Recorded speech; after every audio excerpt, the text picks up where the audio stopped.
Senhora Presidente, senhores deputados, esse público presente, em primeiro lugar é uma honra estar fazendo uso da tribuna dessa egrégia Casa de Lei.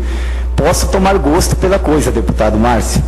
Já tentei usar essa tribuna em outras oportunidades e bati na trave.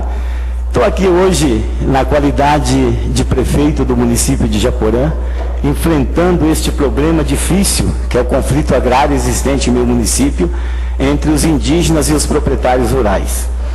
Entrando aqui nesta assembleia, fui indagado por uma jornalista que está na porta sobre o que aconteceu de 2003 até a presente data com os Guaranis Kaiowás do município de Japorã. Esse conflito se iniciou, na verdade, pelos anos 80. Em 2001, a FUNAI fez os estudos antropológicos determinando a área chamada Ivicatu como área para estudar se era área indígena. Em 2003 houve o conflito.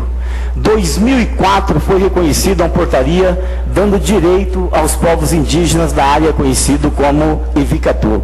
E de 2003, senhora Presidente, até a presente data, houve uma inércia total dos poderes constituídos desse país, seja executivo, seja judiciário, no que diz respeito à resolução do conflito.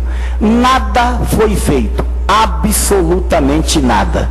Firmou-se um acordo judicial pelos anos de 2003, onde os indígenas ficaram confinados a uma área muito pequena dentro da terra reivindicada. E os indígenas esperaram pacientemente, deputado Pedro Quente, por 10 anos. E por que eclodiu toda essa movimentação? Talvez o senhor acertou. O conflito terena, que se iniciou há apenas 1 ano e meio ou 2 anos, já estava caminhando para um desfecho final. Enquanto o conflito do sul do estado, onde o povo Guarani é sabidamente o povo mais pobre entre as nações indígenas desse estado, ficou relegado a um segundo plano. Os indígenas então se organizaram. E eu quero aqui falar enquanto prefeito de Japorã.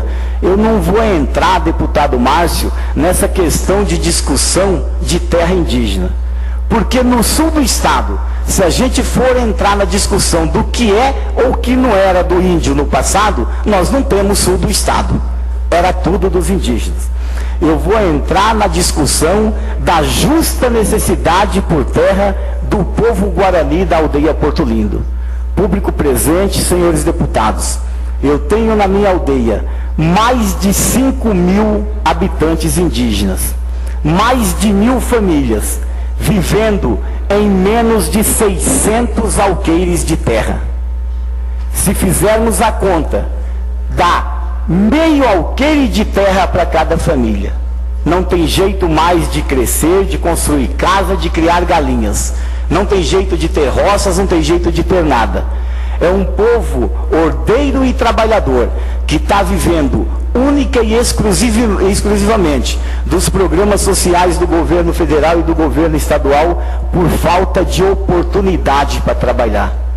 Eu não vou aqui fazer o discurso indigenista que eu também defendo em alguns casos, mas eu quero dizer para os senhores que os indígenas da Porto Lindo estão reivindicando 7.600 hectares de terra.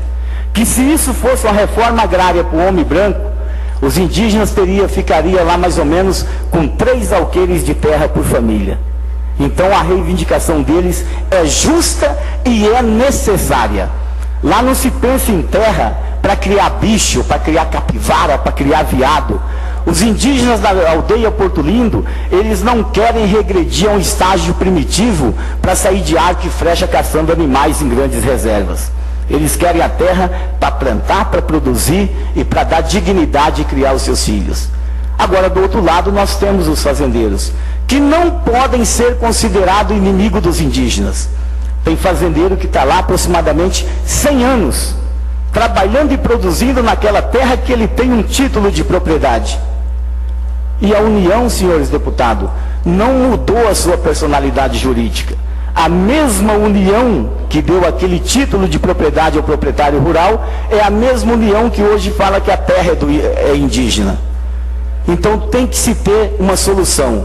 Se qualquer órgão conversar com qualquer índio esclarecido da aldeia Porto Lindo, os senhores vão ouvir o discurso de que eles precisam da terra e que o fazendeiro precisa do ressarcimento do seu dinheiro. Isso, e somente isso, se resolve a questão agrária da aldeia Porto Lindo. Pagando o fazendeiro, indenizando o fazendeiro e dando a terra, não por questão somente indigenista, deputado Pedro Kemp, mas por questão de necessidade, por questão de vida. A aldeia Porto Lindo, senhora presidente, é diferenciada. Tenho nessa comunidade aproximadamente 2.000 crianças na escola. E se tivesse eu creches, os centros de educação infantil, eu teria, deputada Marildo, mais aproximadamente 600 crianças. Esse ano nasceram, entre os que nasceram e os que vão nascer até dezembro, 220 crianças naquela comunidade. É um desafio para a prefeitura, é um desafio para os órgãos que cuidam das comunidades indígenas, de dar alimentação, de dar sustento. E os pais dessas crianças precisam trabalhar. A aldeia precisa se movimentar economicamente. A prefeitura, num esforço gigantesco, deputados, preparou as terras para que os indígenas plantassem. A FUNAI ficou de entrar com a semente. Até hoje, não chegou um grão de semente e as terras estão sendo perdidas. Então essas questões nós temos que discutir. De dar a terra, de comprar a terra, de indenizar o fazendeiro e de dar condições para que o indígena trabalhe tal qual o homem branco tem condições quando tem um assentamento. Venho aqui também aproveitar a oportunidade, senhora presidente, para falar que tudo para o índio é mais difícil.